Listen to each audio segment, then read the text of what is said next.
Rocker. Nandito naman yung Ate March niyo. Magluluto tayo ng simple at tasty chicken fried. So, yung chicken natin mga ka-ate, nilagyan na natin to ng ginger, paminta, at saka chicken seasoning at saka asin. So, mag-add na lang tayo dito ng tuyo. May tuyo siya pero hindi tayo mag-add ng tuyo kasi madaling masunog. Kaya ang gagawin natin, maglagay tayo ng itlog.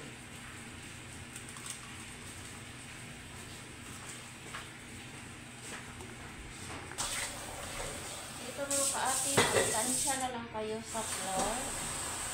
Tapos, tansya na lang kung gaano karami yung ano na niluluto. Cornstarch.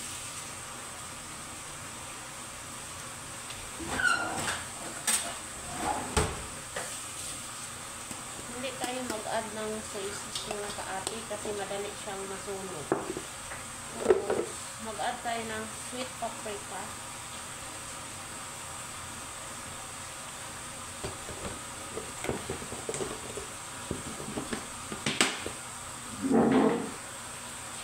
Tapos, lemon juice. Mag-add tayo ng lemon juice. Mga 1 tablespoon. Ano nyo lang, tansya nyo na lang kung gaano karami. Tapos, vinegar.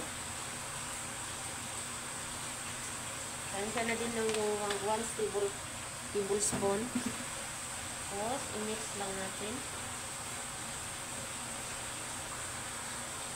Tapos, mga ka-ate, ito,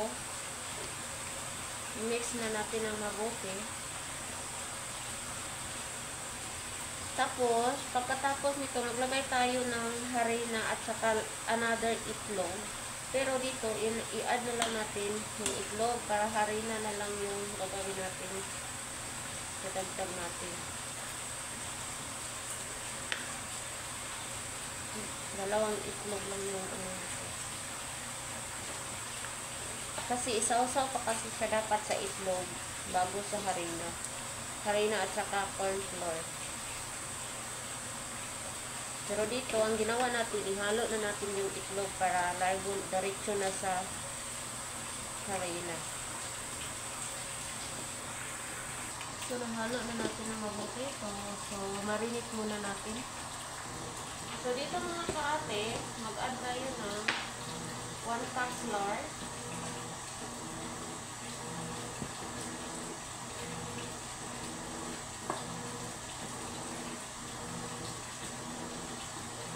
Tapos, mag-add tayo ng corn flour.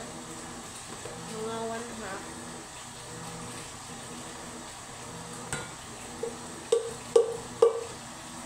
Mix siya.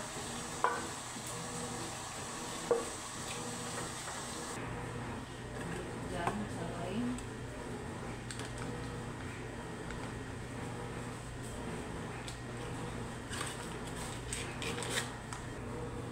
Nadaw sila ka ng So, i-mix natin ito. Maglagay tayo ng konting asin. Para may lasa yung ano natin.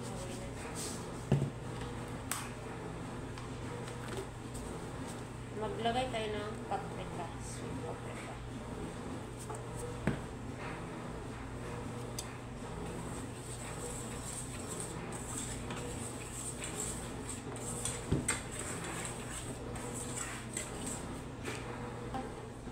Mag-add pala tayo ng konting chicken seasoning mga ka-ate.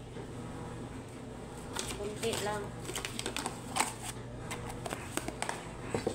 Mix lang ng mabuti. sila kabuo. Oo. Walay wafer. So, ito na yung chicken natin mga ka-ate. At saka dito na yung ating flour. Tapos yung ating mantika.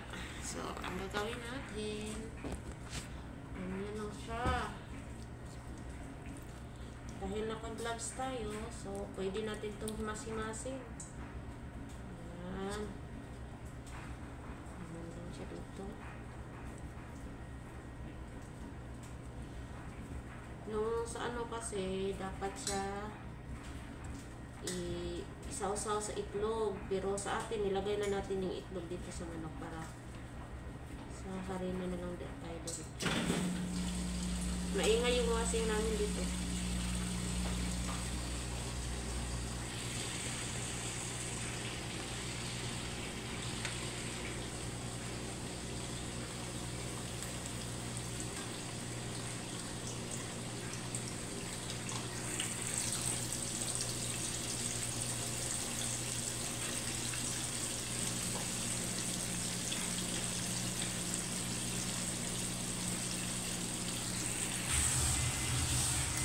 So, ayan mga ka-ate. Luto na yung chicken natin. So, ilalagay natin sa may tissue para matanggal yung ano. Kasi pag may soy sauce, umiitim, parang nasusunog agad. Tapos hindi pa masyadong luto. Lagay natin siya dito kasi para matanggal yung oil.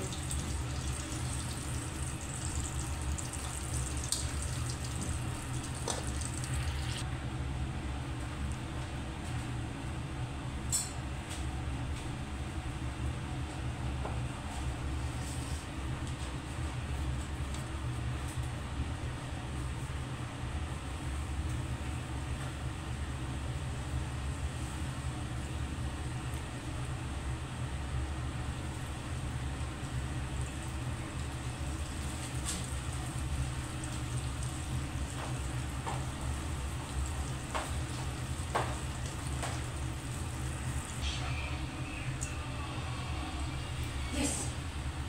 Talagang sige lang. Kung susilang ka na, ayun ako.